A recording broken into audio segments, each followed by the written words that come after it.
Hello, my name is Matt Harris, and I'll be talking about the doping in East Germany during the Olympics. Now, before I start, I have to ask, how far would you personally go to win your country the Olympics? And that's a question I'd like you to think about for the creation of this presentation.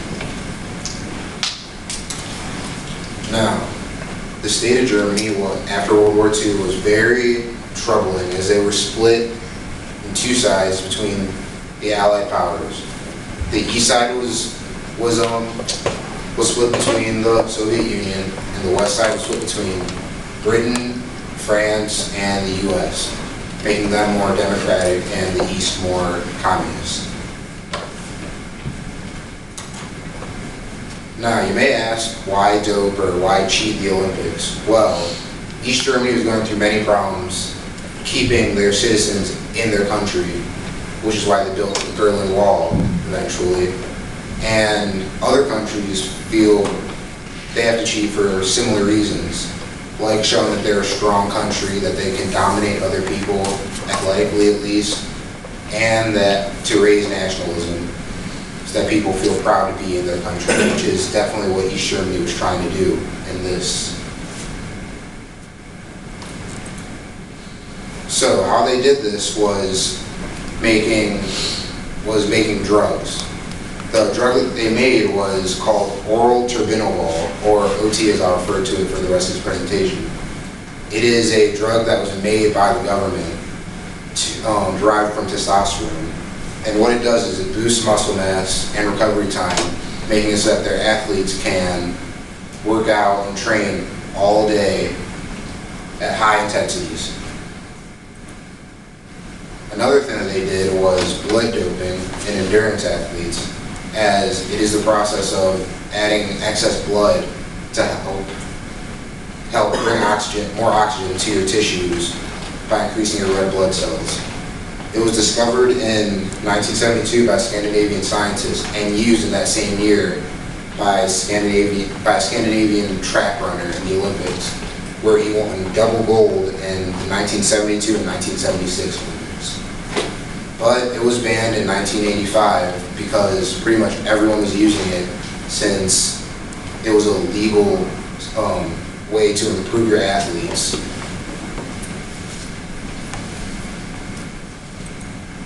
So how they really got past, or how they developed these ways to enhance their athletes, was they had state-sponsored doping programs that were headed by Manfred Ewald and monitored by the Stasi, or the secret police.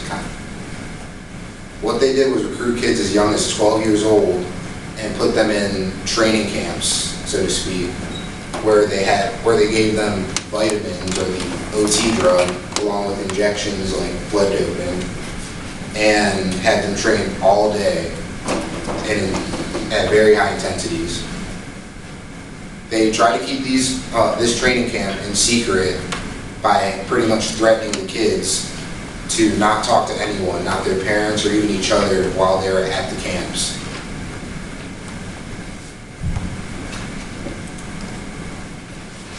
And in the end, with all these protocols to reach their goal, they actually did. And they dominated the Olympics from 1956 to 1988, winning 203 gold, 192 silver, and 177 bronze medals. So their goal was technically reached. But these caused many problems for the athletes that took part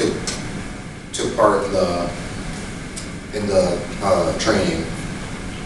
So for women, because they were given so much testosterone, they grew male sex characteristics like facial hair and deep voice, and among others actually. They also suffered from miscarriages and infertility, which they obviously suffered a little farther down the line when they decided to settle down.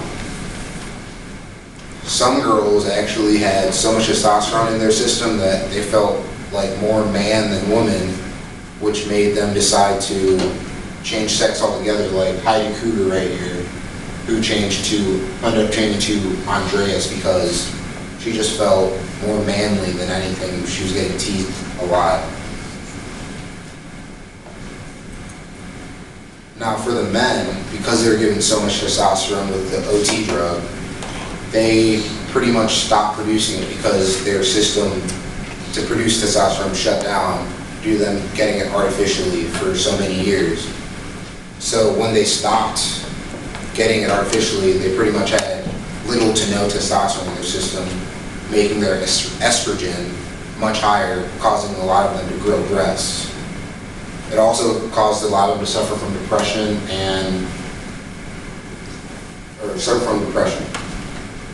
Another effect was because they were training so hard and so often, they got joint bone pain because while their muscles were recovering and growing at a much faster rate, their bones and joints couldn't keep up.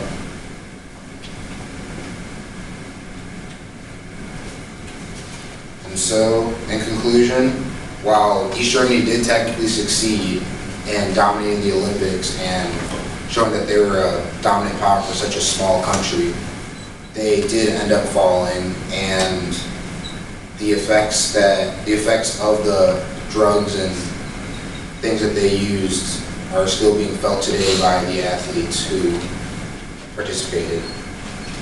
And these are my references.